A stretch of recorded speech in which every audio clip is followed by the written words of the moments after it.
Muito bem, vamos hoje falar um pouquinho mais a respeito da oração e hoje vamos encerrar esse tema.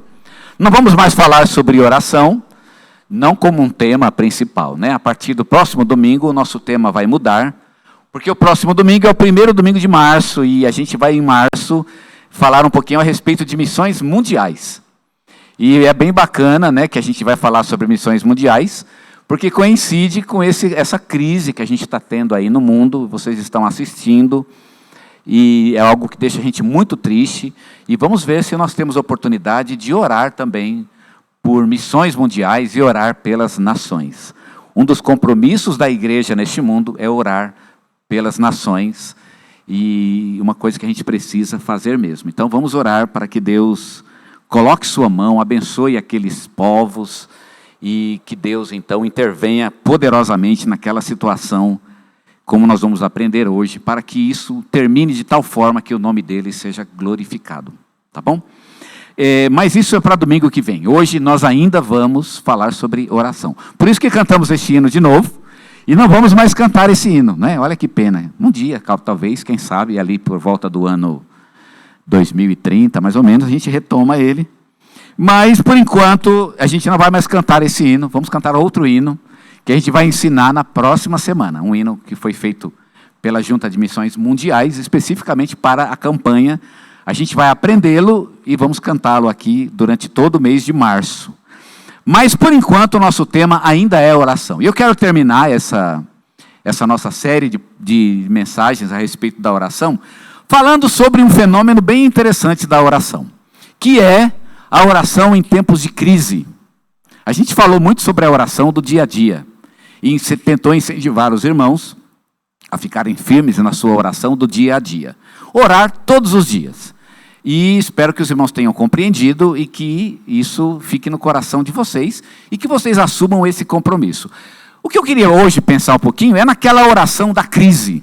Sabe quando a coisa vai mal e você então ora a Deus pedindo...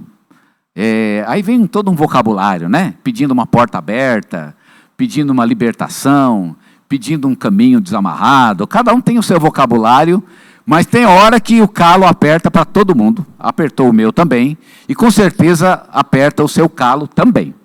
E aí você fica meio desesperado, né? O que fazer? E aí você ora a Deus.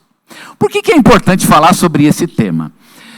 É porque quando a gente ora sobre isso, a gente escuta 1000 coisas, né? Principalmente quando o seu problema é muito sério, você ouve 1000 coisas das pessoas que estão ao seu redor.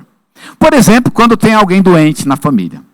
Seu filho está doente, sua mãe, sua tia, sua avó, sua sogra. E aí você vai orar a Deus. E aí você está preocupado e você quer que aquilo se resolva. E aí você ouve de alguns, por exemplo, que você não sabe se aquilo vai resolver ou não. Será que Deus vai curar? Por exemplo, teu filho. Filho é uma coisa muito sensível, né, para a gente. Ah, meu filho está doente. Deus vai curar ou não? E aí alguém diz, ele vai. Tem uma, né? Existe toda uma teologia que diz que ele vai curar. Não se preocupe, está garantido. Você tem que orar com fé, tem que determinar, ou tem que fazer, não sei, jejuar, ou fazer campanha. Existe uma certa ciência em torno disso, que se você fizer daquele jeito, a vitória é garantida. Bem, nem para todo mundo veio a vitória. Teve gente que orou e nem por isso resolveu o problema. Não é? Às vezes até orou e o negócio degringolou totalmente, que acabou, inclusive, revertendo. E a pessoa que a gente queria que fosse curada até acabou morrendo, inclusive. Não é a primeira vez que isso acontece, até na Bíblia isso aconteceu, como a gente vai ver. Então, como a gente ora? Será que vale a pena, então, orar? A gente não sabe o que Deus vai fazer. A situação é grave, mas eu não sei como é que vai ser a obra de Deus. Será que vale a pena orar por questões assim? E outra, se eu vou orar por um problema que para mim é muito sério e muito grave, porque eu oro por um filho doente, ou eu oro por um problema que é um problema de vida ou morte, é uma coisa que tem que resolver. Não é uma coisa que eu poderia simplesmente orar e, foi assim que Deus quis. Foi assim que Deus quis, mas e as horas que eu passei ali ajoelhado, clamando? Né? Como é que fica isso? Por que Deus, então, simplesmente fala não e acabou? E fica por isso mesmo. E o que geralmente se diz é que você tem que deixar por isso mesmo. Deus sabe o que faz, e ele vai fazer o que ele achar melhor. Bom, se ele vai fazer o que ele achar melhor, então para que eu vou orar? Então deixa ele fazer o que ele achar melhor. Talvez eu devesse, não vou nem dizer que eu não vou orar, né? Não vamos ser tão ímpio assim. Mas eu poderia pensar assim, bom, então eu vou orar para Deus fazer a vontade dele. Tá certo? Eu estou doidinho para ele me curar, mas eu vou dizer, Senhor, faça a tua vontade. Mas Deus sabe do meu coração, eu queria mesmo que ele me curasse, né? Ou curasse a pessoa que eu amo, ou me desse aquela bênção de que eu tanto preciso, e é um caso realmente importante. Como orar? Ou mais ainda do que como orar, o que eu posso esperar de Deus de fato? O que realmente eu posso esperar da parte de Deus quando eu tenho realmente um problema muito sério e muito grave? Se eu não posso esperar exatamente aquilo, aquela cura específica, ou a solução daquele problema específico, a questão é, o que esperar então de Deus? O que eu posso esperar dele? O que seria uma vitória de oração? Porque eu orei, mas não deu certo. Agora, será que não deu certo mesmo? O que significa vitória de oração? E é isso que eu queria pensar um pouquinho com vocês. O que é vitória de oração, principalmente numa crise que eu não sei o que Deus vai fazer? Porque como eu não sei o que Ele vai fazer, eu não sei se eu tive vitória. Alguém fala, você teve vitória na oração? Não sei, eu orei e o cara morreu. E aí? Né? Alguém fala, não, então você não teve. Será que não? É isso que eu quero pensar um pouquinho com vocês sobre essa questão da vitória na oração, principalmente no momento em que a oração ela é muito importante, muito séria e diz respeito a uma crise muito importante de nossas vidas. Quero usar o texto de Filipenses, meditar nesse texto, né? Filipenses capítulo 1, que foi escrito numa época de crise e numa crise muito grave, inclusive. Tá certo? E que talvez tenha muito a ver com nossas próprias crises, como vocês vão perceber.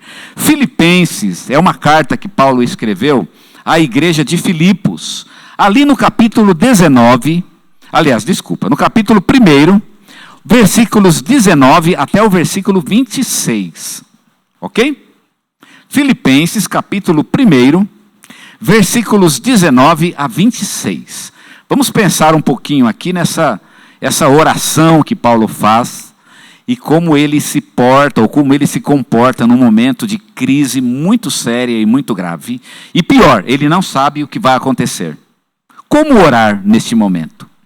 Filipenses 1, 19 a 26 diz assim: porque eu estou certo de que isso mesmo, pela vossa súplica e pela provisão do Espírito de Jesus Cristo, me redundará em libertação. Segundo minha ardente expectativa e esperança de que em nada serei envergonhado. Antes, com toda ousadia, como também agora, Cristo será engrandecido no meu corpo, quer pela vida, quer pela morte. Porquanto para mim o viver é Cristo e o morrer é lucro. Entretanto, se o viver na carne traz fruto para o meu trabalho, já não sei o que hei de escolher. Ora, de um lado, estou constrangido, tendo o desejo de partir e estar com Cristo, o que é incomparavelmente melhor. Mas por vossa causa é mais necessário permanecer na carne. E convencido disso, estou certo de que ficarei e permanecerei com todos vós para vosso progresso e gozo na fé, a fim de que aumente, quanto a mim, o motivo de vos gloriardes em Cristo Jesus, pela minha presença de novo convosco. Amém? É interessante esse texto de Paulo, não é? Paulo estava vivendo uma crise muito séria. Ele está preso, ele está em Roma, e ele está preso. Paulo, ele foi preso pelos romanos e ele vai ser julgado. A gente sabe que ele ficou 2 anos na prisão, talvez mais, mas pelo menos 2 anos ele ficou na prisão. Paulo seria julgado pelo próprio imperador, e Paulo poderia receber uma sentença que poderia ser a sentença de morte. Os judeus estavam pedindo a sentença de morte para ele. E ele poderia ter como resultado a sentença de morte. Já pensou você imaginar que você vai ser julgado daqui 2 anos e a sentença pode ser a morte? Já parou para pensar nisso? Como ficaria a sua cabeça se você pensasse nisso? Daqui a 2 anos você pode morrer. Você está bem, está com saúde, né? Está tudo certinho, mas daqui a 2 anos você pode morrer. Alguém pode condenar você à morte. Era exatamente esse o dilema de Paulo. Ele não sabe o que vai acontecer. Quando ele escreve para os filipenses, e os filipenses sabem do problema dele, eles estão orando por Paulo. E certamente estão pedindo a Deus que liberte Paulo, que Paulo não morra. O que Paulo acha? Será que Paulo acha que ele vai viver ou que ele vai morrer? Se você entendeu bem o texto, e talvez você já tenha lido esse texto antes, mas se você leu aqui com atenção, você vai concluir comigo que Paulo acha que ele vai sobreviver. Tá certo? Ele tem aquela esperança de que ele vai sobreviver. É que nem algumas pessoas que ficam doentes, a doença é muito grave, mas ele crê que Deus vai dar a cura. Aqui é mais ou menos essa a situação. Paulo acredita que ele vai ser solto. Agora, é interessante a maneira como Paulo coloca, porque ele coloca isso não como uma certeza de Deus na vida dele. Ele não diz isso. Deus não está me dizendo que eu vou ser solto. O que ele diz aqui é que ele acredita que isso é o melhor. Ele coloca na balança, se eu for morto, vai acontecer tal coisa. E se eu sobreviver, vai acontecer outra coisa. E olhando, eu acho, na minha ideia, que se eu sobreviver é melhor. E por isso eu acho que, como Deus ele sempre faz o melhor, eu imagino que ele vai me ajudar a sobreviver. Não é que Paulo tenha medo da morte. Se fosse perguntar para Paulo, e ele disse isso no texto, se alguém me perguntar o que eu prefiro, o que você prefere, Paulo? Você prefere viver ou morrer? Paulo diria, olha, eu pessoalmente eu prefiro morrer. Se alguém falar, Paulo, devemos orar para o quê? Ore para que aconteça o melhor. Pessoalmente se alguém falar, o que você quer, eu prefiro morrer. Porque ele acabou de dizer no texto, eu prefiro partir e estar com Cristo, porque isso é muito melhor. Claro, todo crente verdadeiro e todo servo de Deus verdadeiro sabe disso. Se o Senhor aparecesse para você e falasse, vamos? Qualquer servo de Deus autêntico e verdadeiro diria, não precisa nem esperar a janta, vamos já, né? Não precisa nem esperar acabar o culto, já é para já, tá certo? Esse é o desejo de todo crente. Tudo que a gente faz, toda a nossa vida, toda a nossa caminhada com Deus, ela tem como objetivo exatamente esse momento, o momento que Deus nos chamar. Então a nossa vida, ela é toda vivida em função deste momento. E é triste que às vezes muitos cristãos, quando chegam a esse momento, fracassam em sua fé. Toda a fé dele fracassou neste momento, porque é um momento crucial, é a prova final. É como se você estudasse, né, durante 50, 60, 70 anos, e quando fizesse a prova, você fosse reprovado. Isso não teria muito sentido, não é? Paulo, na verdade, prefere partir para estar com Cristo, porque ele sabe que isso é o melhor. Mas ele acredita que vai ser solto. E ele diz isso porque ele acha que isso é o melhor. Não porque ele ache que Deus vai fazer isso especificamente. Vocês podem ver que no texto ele diz isso. Ele fala, por exemplo, no verso 19, eu estou certo de que isso mesmo, ou seja, pela vossa súplica e pela provisão do Espírito de Jesus, me redundará, ou seja, vai acabar me libertando e eu vou ser solto. Mas ele vai dizer aqui no versículo um pouquinho mais abaixo, ele vai falar, Cristo, no versículo 20, que Cristo será engrandecido no meu corpo, quer pela vida, quer pela morte. Ele já deu um passo atrás, né? Pode ser também que eu morra. Eu creio que Deus vai me libertar, mas pode ser também que eu morra. Estranho isso, né? Parece a gente quando está naquelas crises, não é? De que você está precisando muito de uma obra de Deus em sua vida, e você crê que Deus vai fazer isso.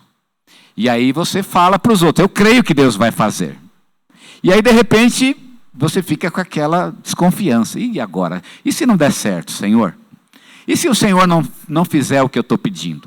E se o pior acontecer?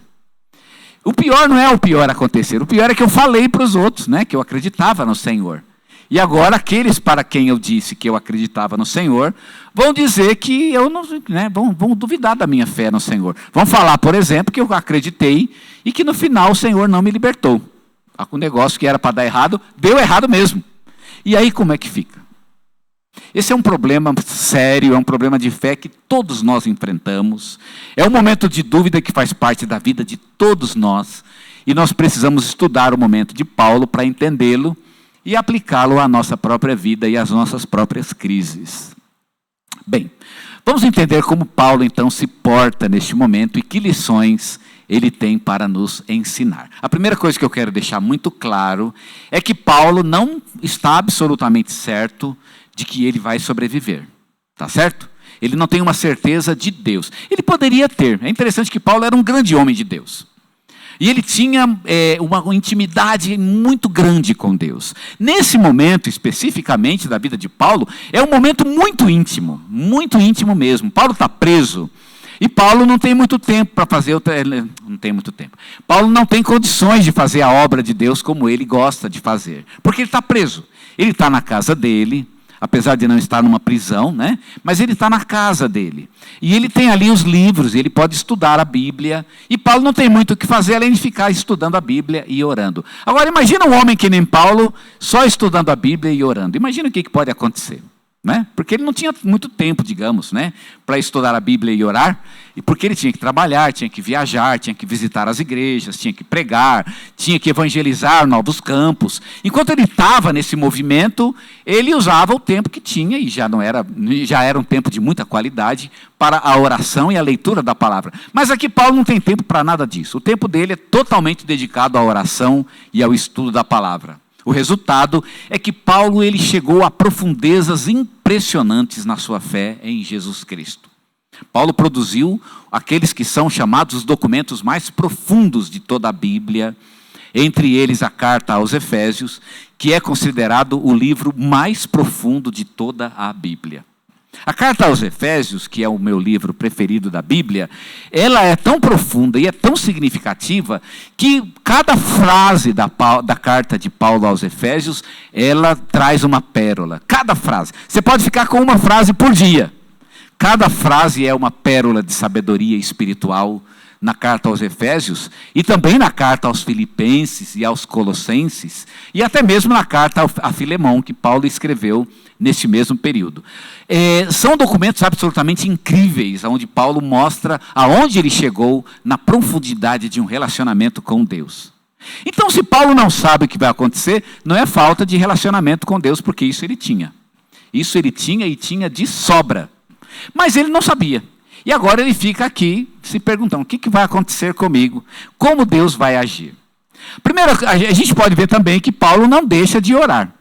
Não é porque ele não sabe, né? Eu não sei o que Deus vai fazer, que Paulo não deixa de orar. Não, ele continua orando. E ele persiste em orar, mesmo por coisas que ele não sabe como vai ser a ação de Deus em sua vida. E é isso que devemos fazer, devemos orar. Não é porque eu não sei se Deus vai curar ou não, se Deus vai libertar ou não, se Deus vai restituir ou não.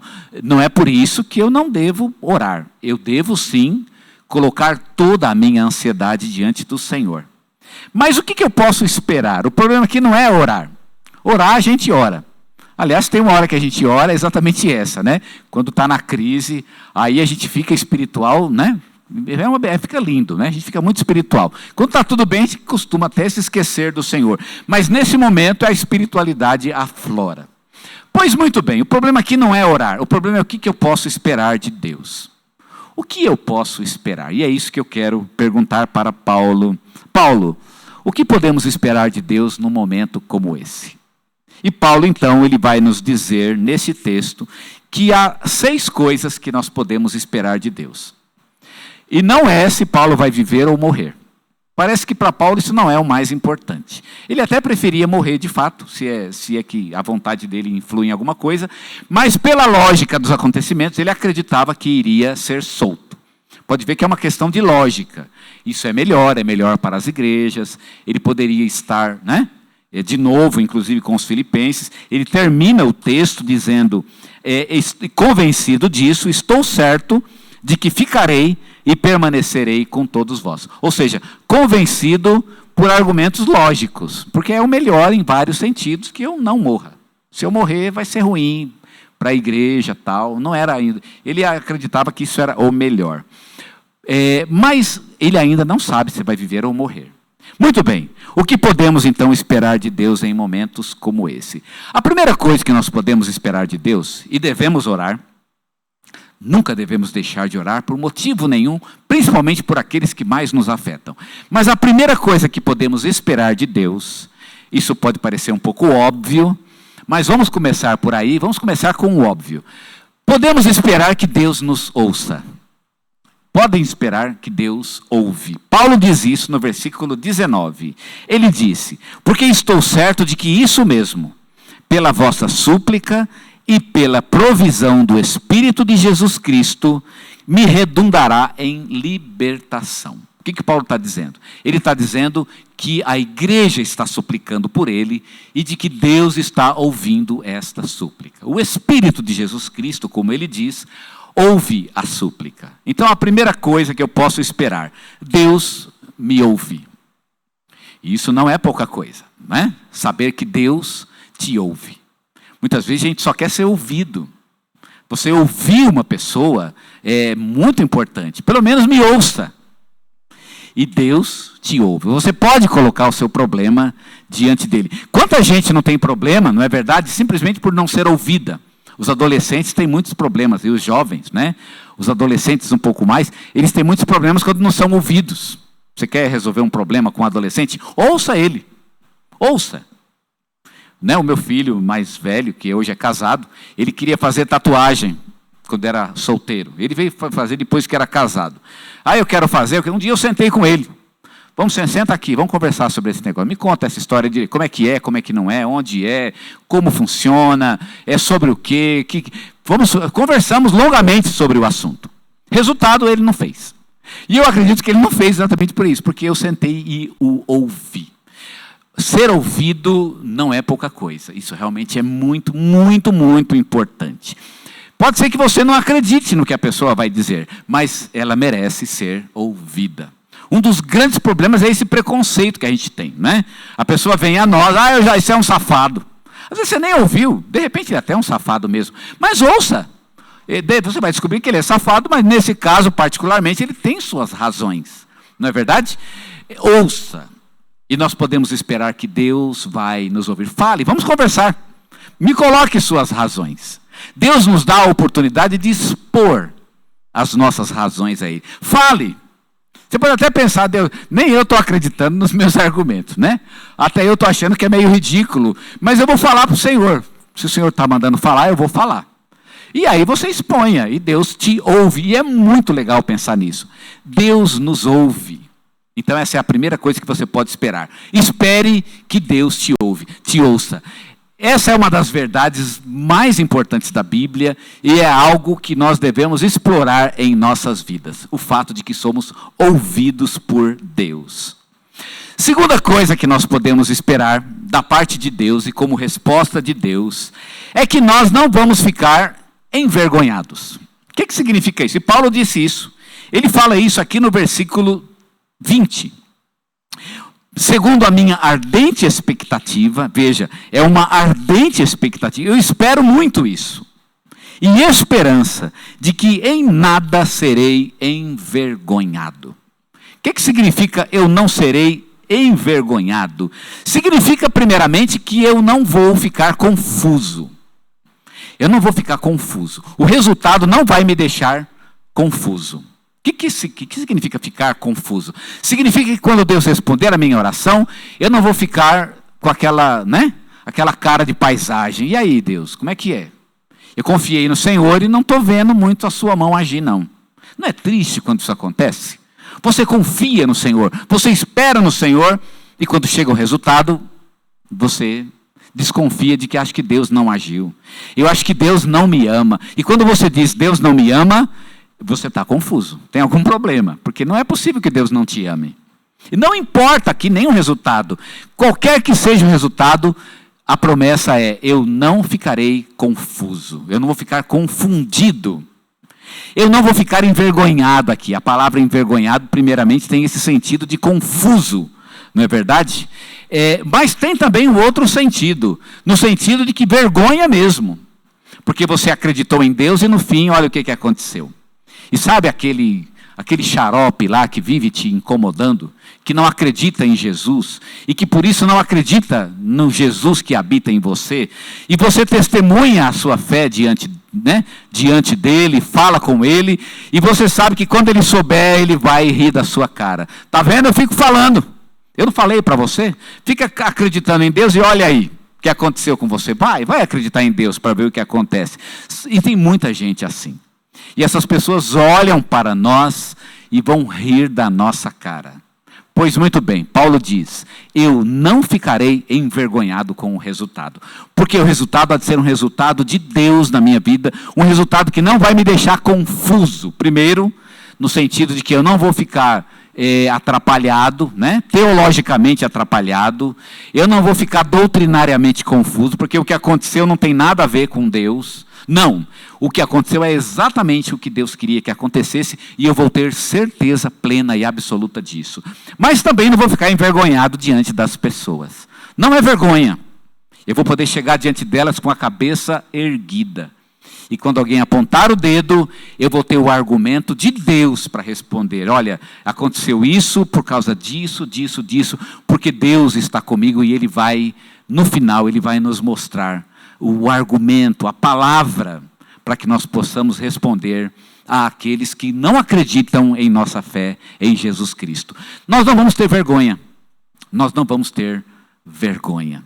Paulo diz, né, quando ele fala de uma lista em Romanos, quando ele fala que várias coisas nunca vão nos separar do amor de Cristo, uma delas que ele coloca é a vergonha. Nem a vergonha nos separará do amor de Cristo. O que é vergonha? É a vergonha de você acreditar em Deus e alguém rir da sua cara porque você acreditou nele e se deu mal. Paulo disse, isso não vai acontecer.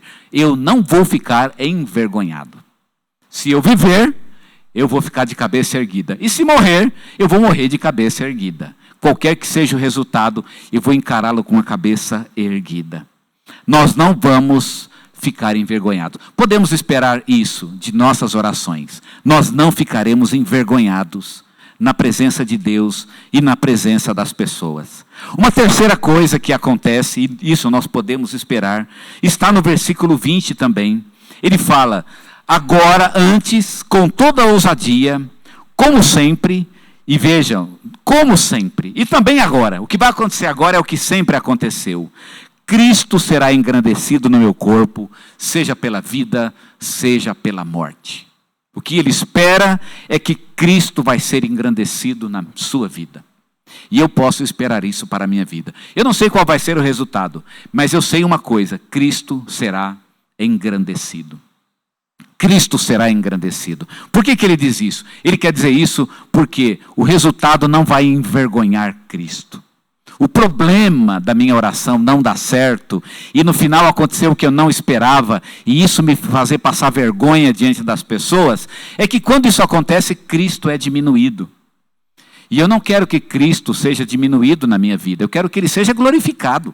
Você ama Jesus, e você quer que Jesus seja glorificado na tua vida. Então quando você ora por algo, você espera que Deus responda de tal forma que Cristo seja glorificado.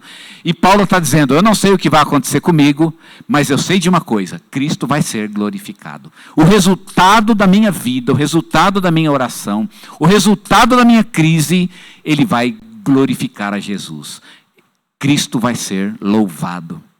Essa é uma das coisas que podemos pedir, eu creio que é uma das coisas mais preciosas que podemos pedir a Cristo.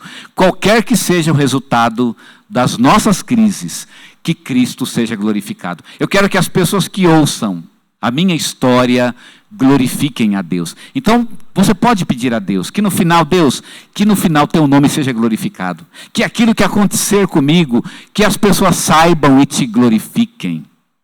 Não importa, não é eu que tenho que ser glorificado. É Cristo quem tem que ser glorificado. É Ele que tem que ser exaltado. E aí não importa. Jesus sabia, por exemplo, que com a sua própria morte, o Pai seria glorificado nele. Quando aqueles gregos queriam ver Jesus, ele tinha dito isso. Ele disse, é chegada a hora de ser glorificado o Filho de Deus. Ou seja, Jesus sabia que a morte o glorificaria. E ele sabe o que glorifica ele em nossas vidas. Às vezes não é o que eu acho que glorifica a Deus. Eu penso, bom, eu acredito que se eu ganhar o dinheiro, se eu tiver a cura, se eu conquistar aquilo, se eu fizer aquilo outro, as pessoas vão ver e vão ver a conquista. Vão ver aqui, né? E vão, mas olha só, ele foi abençoado. Não necessariamente. O que importa é a glória dele. A pergunta que eu tenho que fazer é, Jesus, o que é que glorifica o Senhor? E aí que ele faça aquilo que é a glória dele. Isso nós podemos esperar. Deus há de trabalhar para que no final Ele próprio não seja envergonhado em nossas vidas. Uma das coisas que mais entristecem os profetas, quando falam ao povo de Israel que estava no exílio e no cativeiro, é que o cativeiro de Israel, ele provocava a zombaria das pessoas. Os babilônios, os assírios, os próprios egípcios, eles zombavam de Deus. Eles diziam: vocês têm um Deus fraco, vocês confiaram em Deus e Ele não pôde libertar vocês. Que coisa triste. E aí eles poderiam dizer: na verdade não é Deus, na verdade nós estamos recebendo isso por causa do nosso pecado. Era o que os profetas insistiam. E apontavam então o dedo para o povo. É por causa do pecado de vocês que Deus está sendo envergonhado diante das nações. Meus irmãos, Deus tem que ser glorificado e não envergonhado.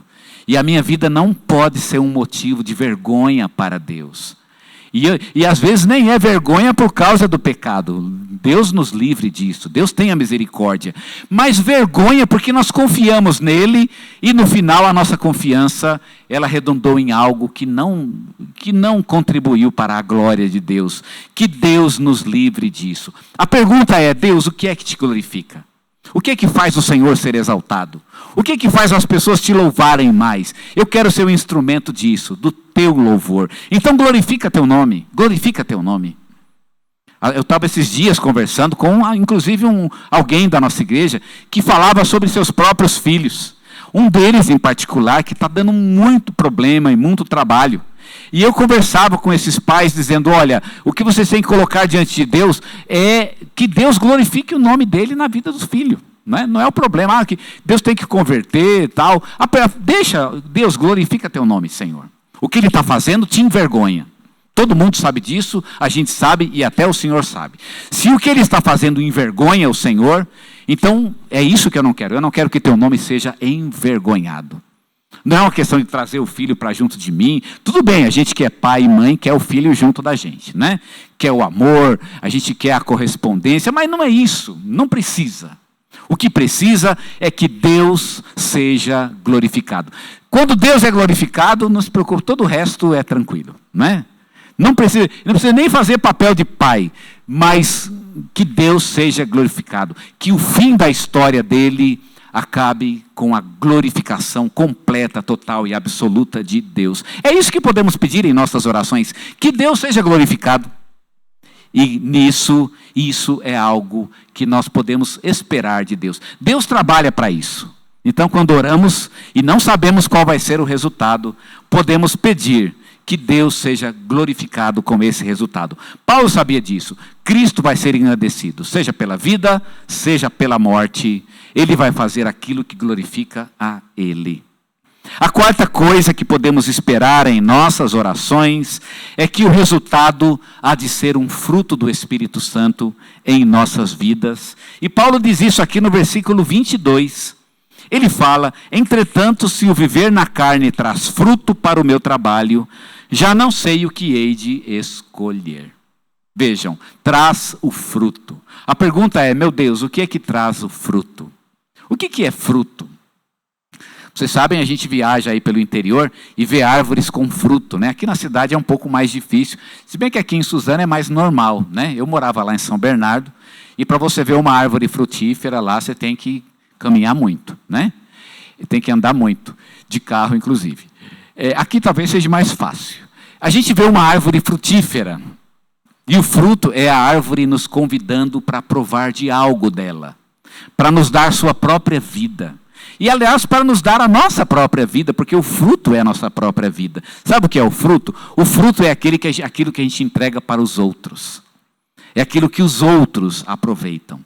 É aquilo que os outros são beneficiados. E dizemos aqui os outros, primeiramente a Deus.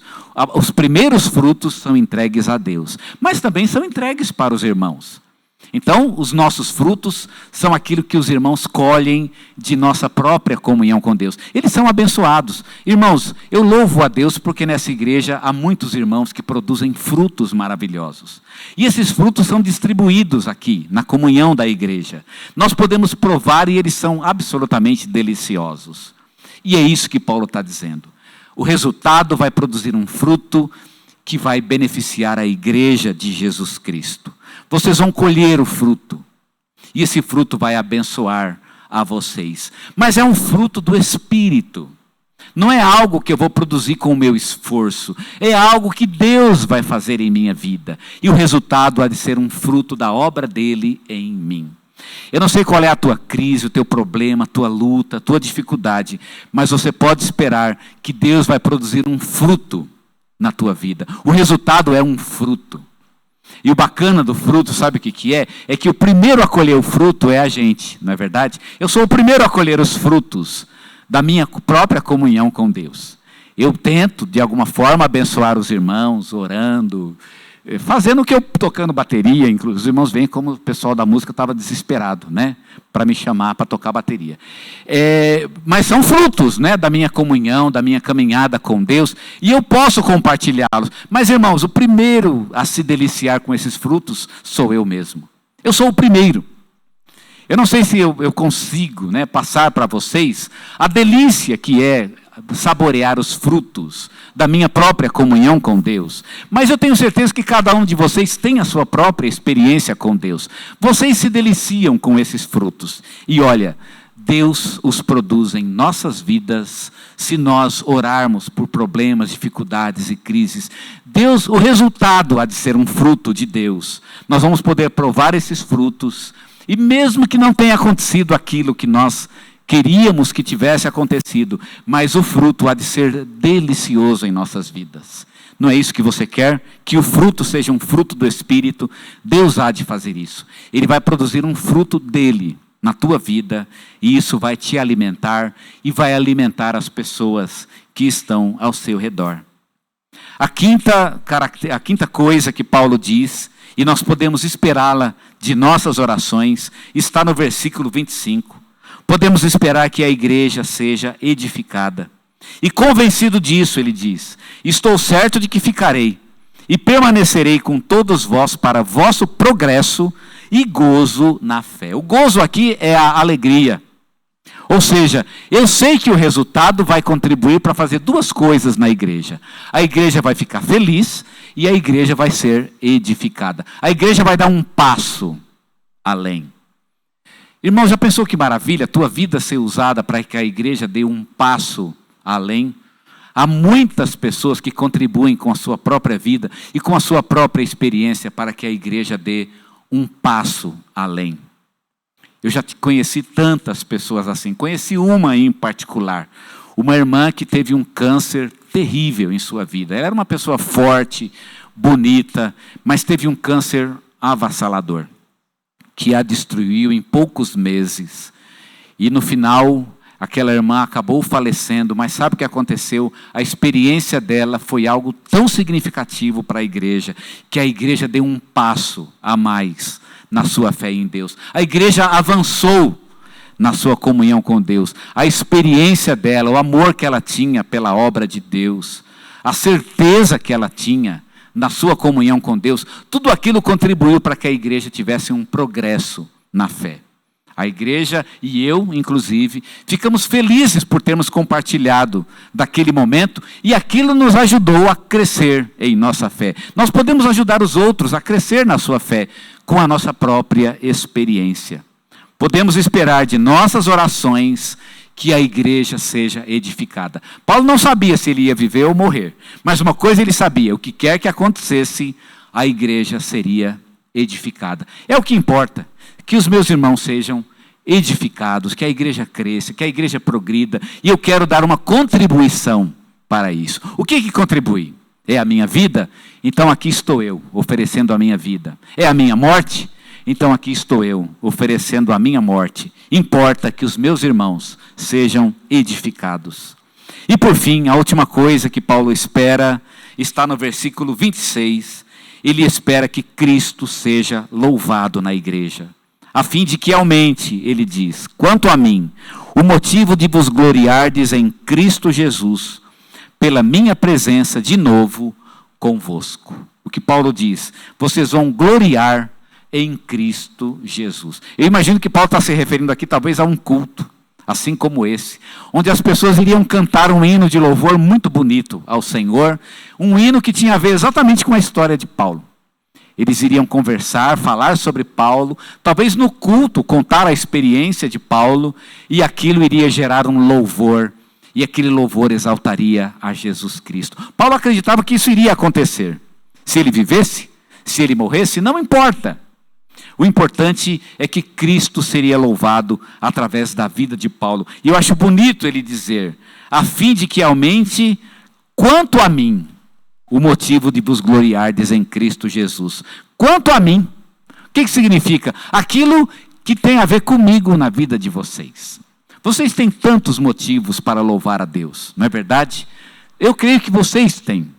Vocês têm bênçãos maravilhosas, uma família maravilhosa, vocês têm bênçãos materiais, bênçãos espirituais, e eu estou aqui para dar mais uma, né? Eu estou vivendo uma crise e quero oferecer mais um motivo de alegria. Uma alegria que já é tão grande, mas eu quero dar mais um, para transbordar de alegria.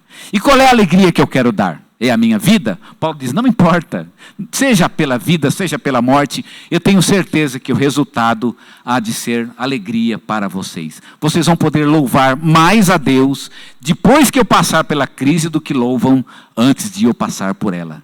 A crise vai contribuir para que o próprio Jesus seja muito mais louvado na vida da igreja. Vocês percebem que em nenhum momento Paulo está aqui pedindo para viver ou para morrer.